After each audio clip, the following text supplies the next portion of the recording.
Le yoga. Quoi qu'il en coûte. Du yoga. Quoi qu'il en coûte. Le yoga. Quoi qu'il en coûte. Du yoga. Elle a choisi le yoga.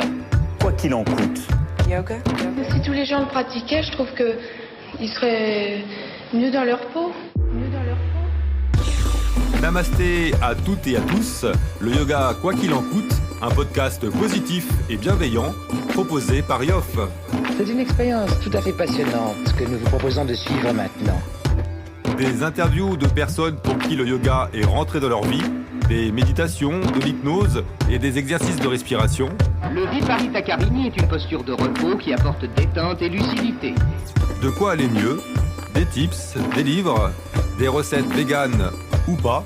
Ce qui est important, c'est l'attitude intérieure. Le yoga, quoi qu'il en coûte, Quoi qu'il en coûte. c'est ici et maintenant. Bonne écoute. Le yoga, snobisme, curiosité.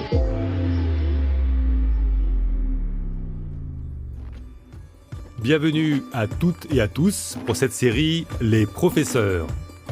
Dans cette série, je vais interviewer des professeurs, experts, débutants ou spécialistes. Professeur de yoga, ça fait 8 ans. Et professeur de yoga prénatal, ça fait 6 ans, 7 ans. L'idée étant de comprendre pourquoi ils ont choisi de faire du yoga leur métier. Le yoga, quoi qu'il en coûte, les professeurs, c'est parti. Bonjour à toutes et à tous, bienvenue pour un nouvel épisode du yoga, quoi qu'il en coûte, avec une nouvelle série sur les professeurs de yoga. L'idée étant de savoir comment on fait pour devenir professeur, qu'est-ce qui motive à devenir professeur, et puis par rapport aux différents types de yoga, voir comment un prof va devoir choisir tel ou tel type de yoga ou tel type de cours. Et pour commencer cette série, j'ai le plaisir d'inviter Pablo. Pablo qui était professeur de yoga jeudi dernier à l'espace du Coworking Morning, que vous entendez parler à chaque fois dans les épisodes, car Oriane était en vacances, et bien mérité, et on a eu un remplaçant. Donc c'était Pablo, avec la surprise d'apprendre que Pablo fait du yoga prénatal, et pour les seniors également. Et ça m'a intrigué, donc j'ai voulu l'interviewer. Pablo, bonjour. Bonjour. Est-ce que tu peux te présenter ? Bon, je m'appelle Pablo Mardones. Je viens du Chili. Ça fait presque 3 ans que je suis arrivé en France, à Paris. Et je suis né à côté de la Cordillère des Andes, au Chili. D'accord.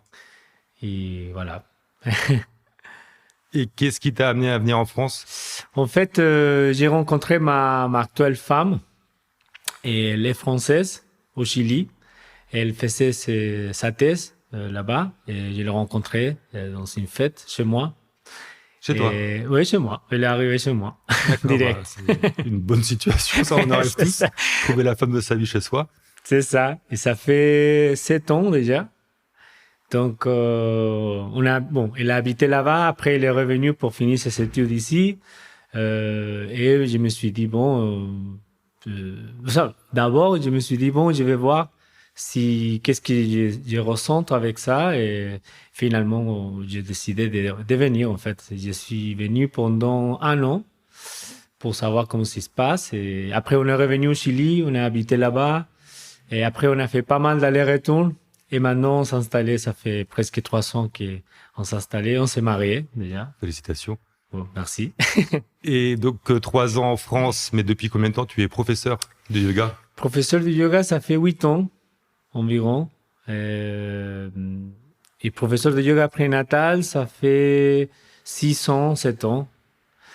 Avant, j'étais sage-femme. Bon, je suis encore sage-femme, mais mon diplôme n'est pas reconnu en France. Mais au Chili, j'étais sage-femme pendant 12 ans.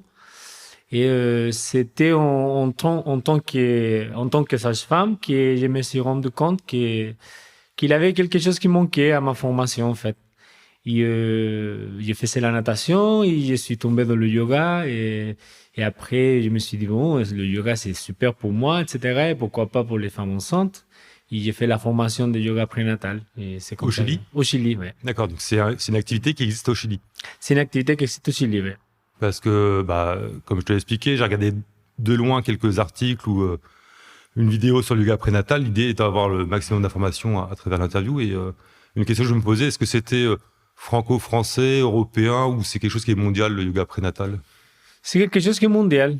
Ça vient de l'Inde, comme le yoga en général. C'était un maître, la fille d'un maître très connu, Iyengar, il commençait à faire le yoga pour les femmes, le yoga féminin. Et c'est comme ça qu'il est né un peu le yoga prénatal et postnatal.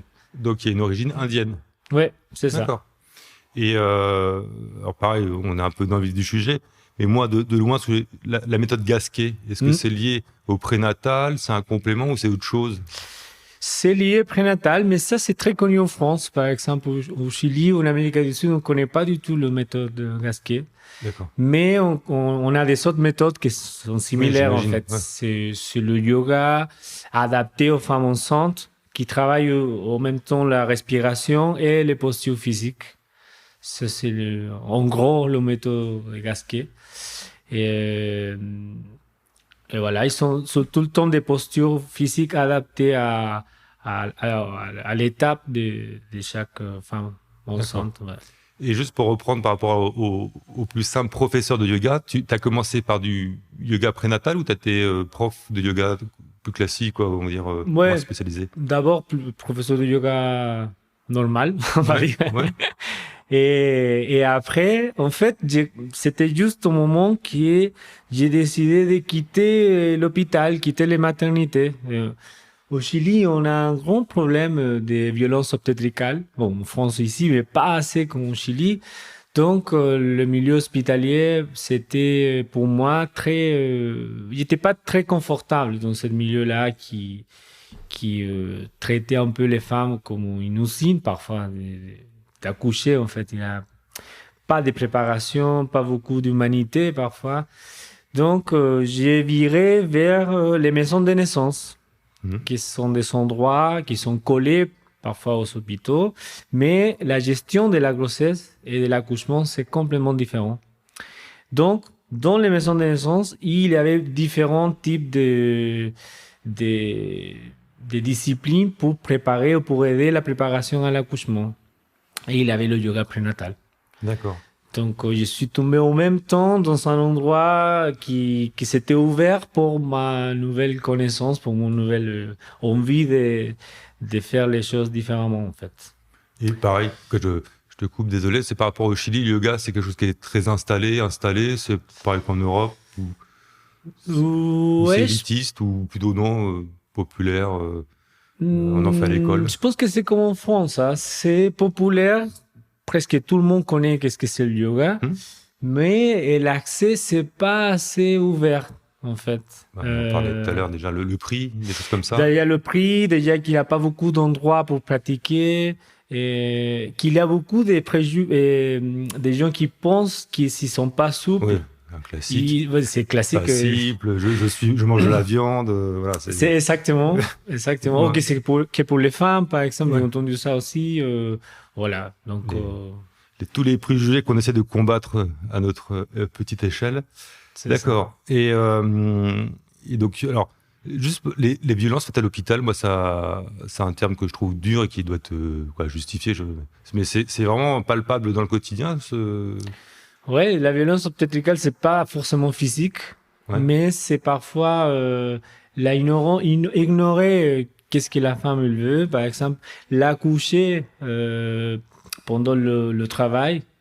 Et par exemple, on l'a obligé à rester dans une posture qui c'est pas du tout la posture physiologique la plus recommandable.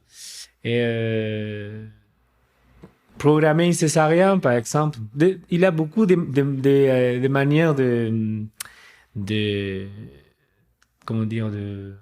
il a beaucoup de manières différentes de violences obstétricales et gynéco.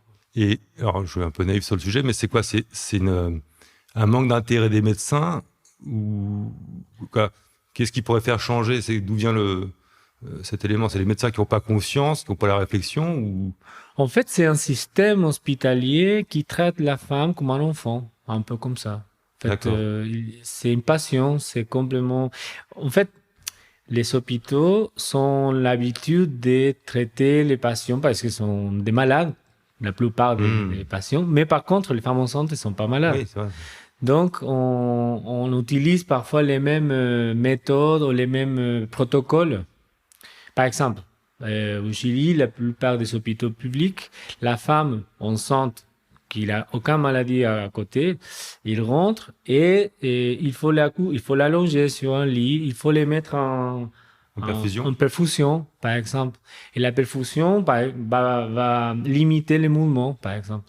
Et maintenant, on sait, il y a beaucoup d'évidences scientifiques, et on sait que les mouvements, justement, par rapport au yoga, le mouvement pendant le travail, c'est hyper important. Et donc, des choses comme ça, par exemple. Des protocoles qui sont complètement nécessaires. Et voilà. Ok, merci de ces précisions. Donc, arrivé en France, mais déjà professeur de yoga prénatal, avec une grande expérience de sage-femme. Est-ce qu'on peut dire sage-homme En fait, non, parce que le sage-femme, ça veut dire une personne sage pour les femmes. Ah, d'accord. Donc, ça peut être un homme ou une femme. En fait, c'est une personne sage. Oui, c'est sage qui est important pour toi. C'est pas d'accord. Ouais, mais quand on cherche, par exemple, de travail, on dit sage-femme homme. D'accord. Par exemple, dans le fiche de poste, sage-femme homme. Ou sinon, il existe maïoticien. C'est pour dire pour les hommes, en fait, qui pratiquent le métier de sage-femme. Mais on n'utilise pas trop ça. On dit sage-femme comme ça. Et si tu devais définir le yoga prénatal, ça serait quoi ta définition ou la spécificité? Serait la pratique des postures physiques, de la respiration et de la méditation adaptées aux femmes enceintes, en utilisant des accessoires parfois. En fait, en adaptant la pratique à chaque étape de la grossesse. C'est ça, en fait. Alors, c'est ça, j'ai compris. A priori, la pratique va dépendre du trimestre. C'est ça. Et dans les grandes lignes, ça serait quoi les différences ou les étapes suivant les trimestres? En fait, dans les premiers trimestres, parfois, on ne fait pas du yoga prénatal.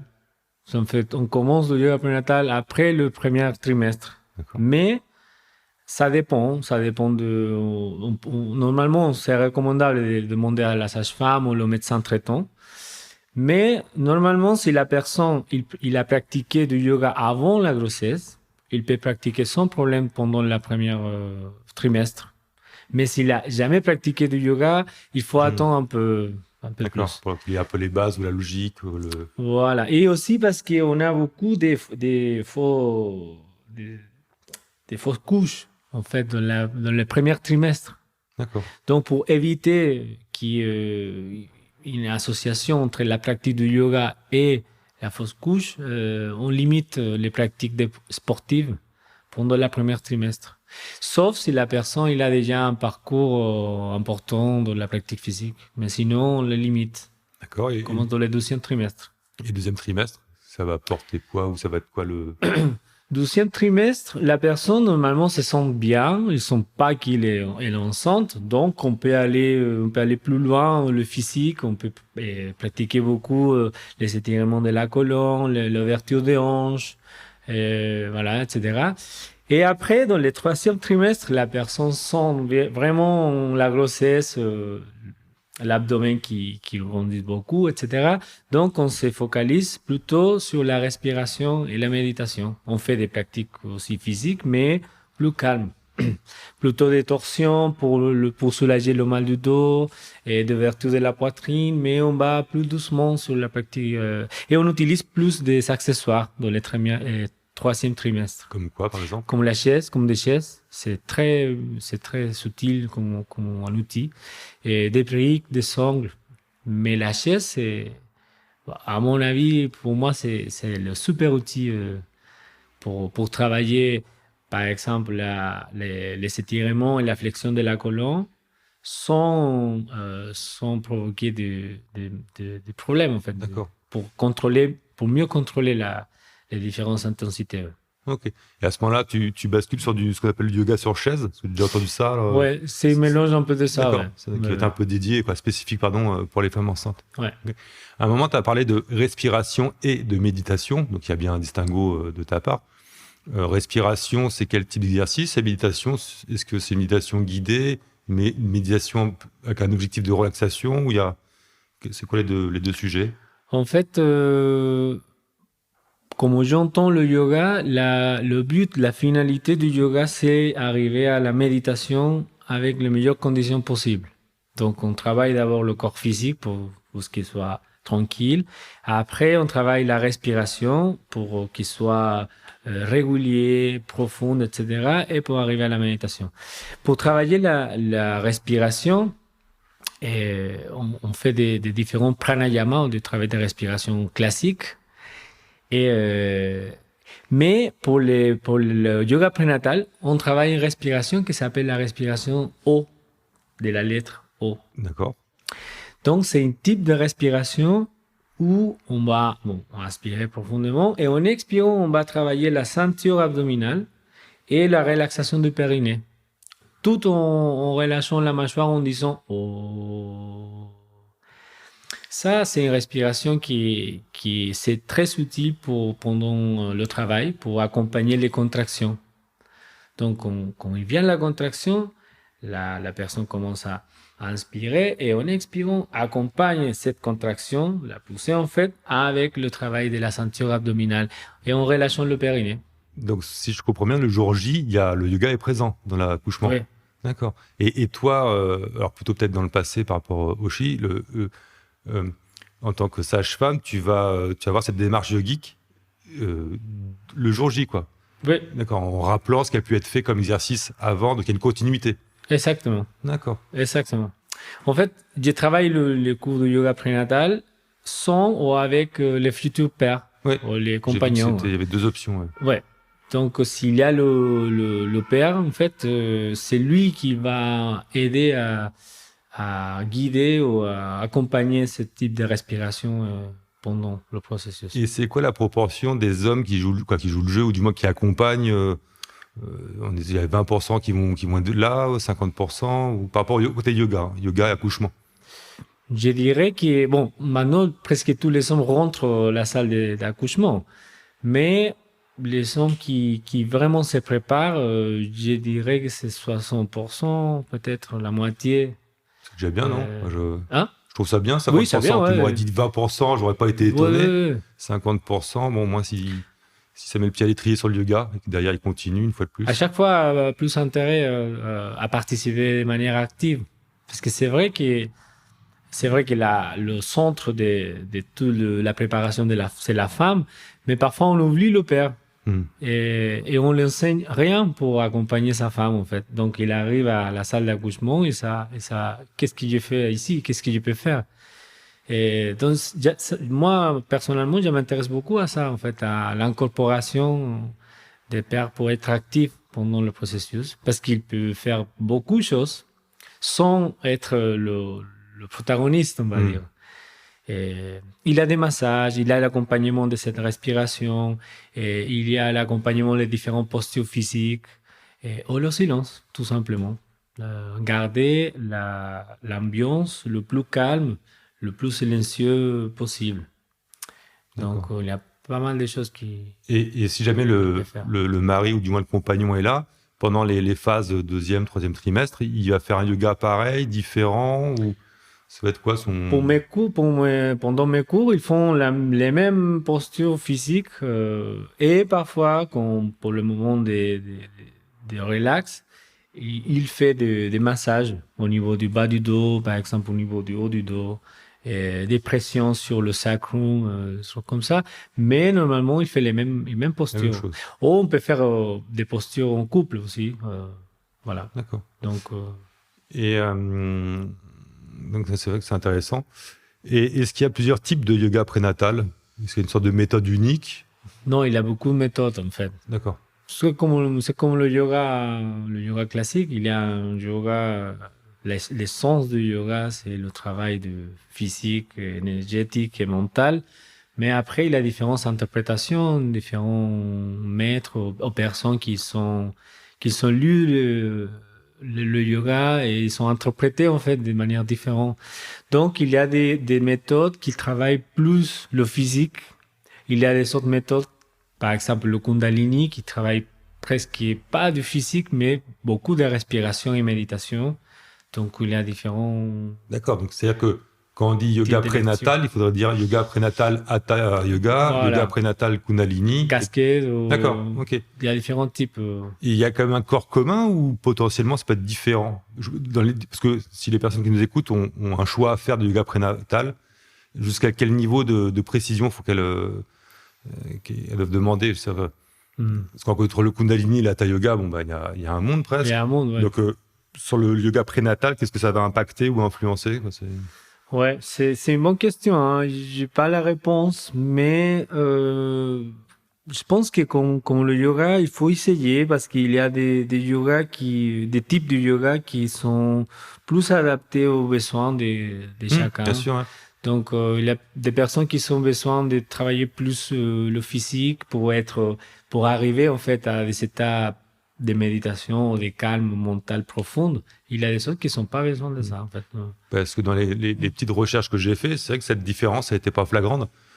Du moins, quand je pense à la personne qui cherche un cours de yoga prénatal, ça, il y a du monde sur Facebook, sur Google et Internet. En revanche, j'avais pas forcément capté que tu pouvais avoir un cours qui sera différent suivant qui l'enseigne, ça c'est sûr, mais surtout le style de yoga qui est derrière, quoi. Ouais.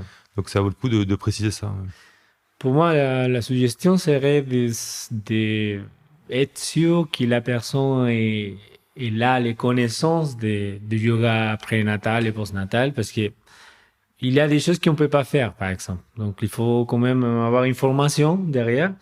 Et aussi, serait bien de choisir une pratique qui va travailler en fait la respiration, le physique et le mental. En fait, il faut pas oublier tout les spectres, voilà, de la pratique.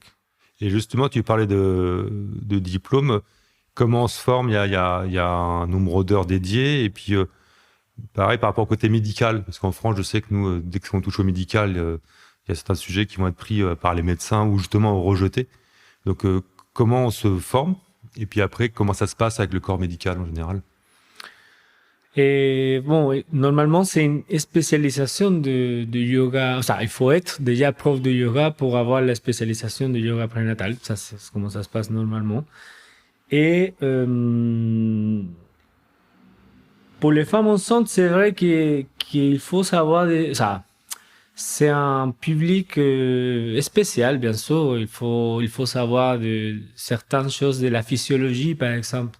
Il faut avoir un diplôme ou une formation derrière.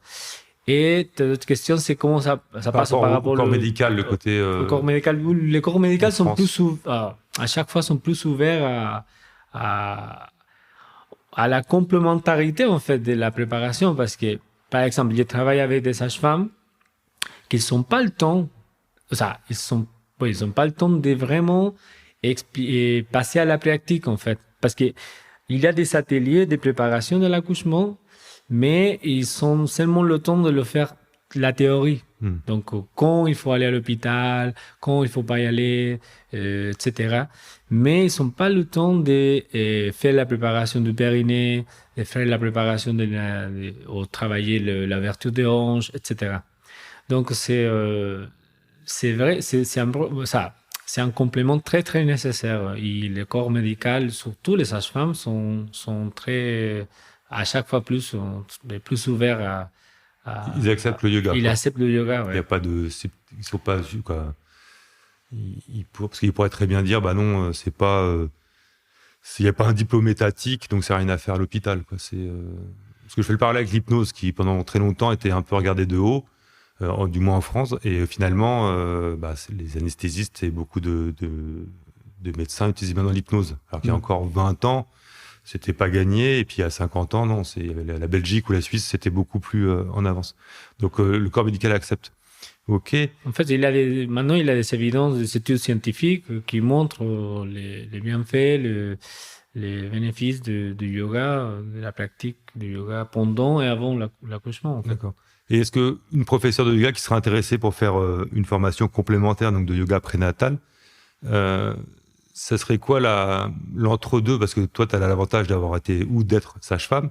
Donc j'imagine que tu as une compétence et une connaissance légitime. Et la personne qui serait qui n'est pas forcément sur ce côté médical, qu'est-ce qui pourrait l'aider pour préparer une formation yoga de prénatal? En fait, dans la formation de yoga prénatal, savoir la physiologie, c'est la clé à mon avis. Savoir qu'est-ce qu'il passe dans le corps des femmes, comment c'est la transformation corporelle pour accompagner en fait à chaque étape. Et qu'est-ce qu'il faut en fait, qu'est-ce qu'il faut éviter ou qu'est-ce que le yoga peut avoir comme contribution comme bienfait pour les femmes. Par exemple, fréquemment, on voit que pendant la grossesse, les femmes vont fermer la poitrine pour compenser le poids du ventre. Et ils vont monter le sacrum, à faire une hyperlordose qui s'appelle, pour compenser aussi le poids du ventre. Donc, ça, c'est la physiologie, ça se passe comme ça normalement. Mais on peut éviter avec des différentes postures de yoga qui vont ouvrir la poitrine et redresser le bassin. Donc, par exemple, ça. Mais il faut savoir que c'est un processus, c'est un changement physiologique. Cet aspect physiologique n'est pas forcément vu durant les formations de yoga prénatal. Oui, normalement. Ça fait partie de la base. Ça fait partie. D'accord. J'espère que si, parce que je sais, les formations au yoga prénatal au Chili, au moins, il y a une partie d'anatomie de la femme enceinte, de physiologie, de savoir aussi comment réagir à certains problèmes, éventuels problèmes qui peuvent arriver. Et voilà. Et qu'est-ce qu'il ne faut pas faire, en fait? Ouais. Donc parce qu'en termes de conseils, c'est ça. Une formation qui serait pertinente, il y aurait une bonne dose de morphologie et un peu de médical par rapport au corps et le côté vivant, quoi. C'est ça. Pas que du yoga. Donc, c'est à noter. C'est ça. Parce qu'inversement, c'est quand même une sacrée responsabilité, je pense, de travailler avec des femmes enceintes. Il y a des profs qui sont peur de ça, en fait. Parce que c'est vrai que c'est pas une malade, hein, mais c'est une personne c'est particulier, ils sont dans un état particulier, donc il faut se préparer en fait. Ouais, parce que à mon petit niveau, moi, ça m'est déjà arrivé d'avoir des femmes enceintes à côté de moi en cours. Et alors, elles font pas forcément les mêmes séries, mais j'ai toujours intrigué par le côté. Mais non, elle appuie sur le ventre, et bon, voilà, on se dit il y a un côté fragile. Et c'est vrai que je me dis un mauvais mouvement, ça peut peut-être être fatal, ce qu'on souhaite pas. Donc ça serait quoi un mauvais prof de yoga prénatal? Un mauvais prof? Ouais, qu'il faudrait fuir. Quelqu'un qui adapte, par exemple, s'il y a une personne qui est enceinte dans un groupe de personnes qui sont pas enceintes, qu'il fait pas l'attention, qu'il adapte pas les postures à la personne enceinte. En fait, ça c'est une mauvaise prof de yoga prénatal ou un prof de yoga général. Normalement, c'est dit que s'il y a une prof de yoga qui n'est pas préparée pour travailler avec les personnes enceintes, il ne peut pas faire le cours, en fait. Ou il doit le dire à la femme, non, vous ne pouvez pas participer dans ce groupe parce que c'est un groupe, c'est pas de yoga prénatal. D'accord. Et aussi, une personne, par exemple, qui donne une posture, une torsion fermée, par exemple, à une femme enceinte, ça serait une mauvaise prof. Ça, c'est une posture qu'on ne peut pas faire. On peut pas... Une femme enceinte ne peut pas faire ça. Ça, c'est dangereux, un peu. D'accord, donc il faut être une torsion fermée. Vigilant, même si on dit oui, ça vaut le coup que par rapport à un accès à un cours, il faut quand même savoir vérifier que la personne en face a un minimum de réflexe par rapport au côté prénatal, quoi. C'est ça. Tu parlais de yoga post-natal. C'est un autre sujet où, au final, quand tu commences du prénatal, il y a forcément une séance ou des séances post-natales? Pas forcément, mais idéalement, oui. Et ça va être quoi le sujet en post-natal? Le yoga post-natal, c'est plutôt travailler le périnée, par exemple, la rééducation périnéale. Même si la rééducation, c'est un travail vraiment professionnel des sages-femmes et kiné, on peut travailler à partir des différents asanas ou postures physiques, la rééducation, la réadaptation du périnée. On travaille aussi encore la posture parce qu'après la naissance, la femme peut avoir le problème de posture de la colonne vertébrale pour porter le bébé. Donc c'est un autre type d'éventuel problème. Donc on travaille ça aussi, on travaille l'alignement de la colonne, l'ouverture de la poitrine, encore une fois. Et on travaille la respiration à partir de les pranayama, la respiration classique du yoga. Et je reviens un petit peu sur le côté prénatal pur et dur, parce que il y a une quinzaine d'années, j'ai la femme d'un pote qui avait fait du yoga dans son parcours de femme enceinte, et j'ai l'impression que c'était la sécurité sociale qui proposait ça. Mm-hmm. Et l'autre fois, je racontais cette histoire, et les filles, ben non, c'est pas vrai, ça n'existe pas, quoi. Est-ce que, donc en France, il y a un accès via la sécurité sociale par rapport à ça? Si la prof de yoga est sage-femme. Ah, d'accord, ok. Ouais. C'est ce qu'il y a. En fait, il paye les ateliers de préparation de l'accouchement ou les post-natales. Mm-hmm. Et même s'ils sont des yoga ou sont des autres disciplines, des pilates, etc. Mais la prof doit être reconnue par l'assurance maladie. Donc, d'accord, donc c'est faisable dans un parcours. Je ne disais pas de bêtises. Okay. C'est ça. Bon, à noter pour celles qui comptent tomber enceinte prochainement. Quand j'ai fait des recherches, je suis tombé aussi sur le yoga de la fertilité. Ça te parle? Oui, j'ai entendu ça. Ouais. Est-ce que ça serait le yoga prénatal? Est-ce que tu as un avis sur la question? Est-ce que c'est des thèmes que tu as déjà entendus ou creusés? À mes connaissances, la fertilité, c'est un sujet tellement compliqué d'un point de vue médical. En fait, par exemple, les professionnels qui travaillent sur la fertilité sont des personnes qui font des études, ça. Sous-spécialité des gynécos, par exemple. Donc, toutes les variables autour de la fertilité sont tellement vastes qu'on ne peut pas, à mon avis, dire qu'on peut faire une pratique qui va donner directement plus de fertilité. Par contre, bien sûr que l'activité physique, la oxygénation des tissus, etc., même la méditation, diminuer l'anxiété, va contribuer bien sûr à bien-être, et ça va contribuer peut-être à une des variables de la fertilité. Ouais. Je pense que si tu es bien dans ta tête, ça fait partie c'est ça. La base, mais on en découvre tous les jours sur le yoga, et ça, j'avoue que je ne connaissais pas, quoi. Écoute, je te remercie beaucoup pour cette présentation du yoga prénatal. Est-ce que tu as quelque chose à rajouter ou que tu voudrais dire par rapport au yoga ou le yoga prénatal?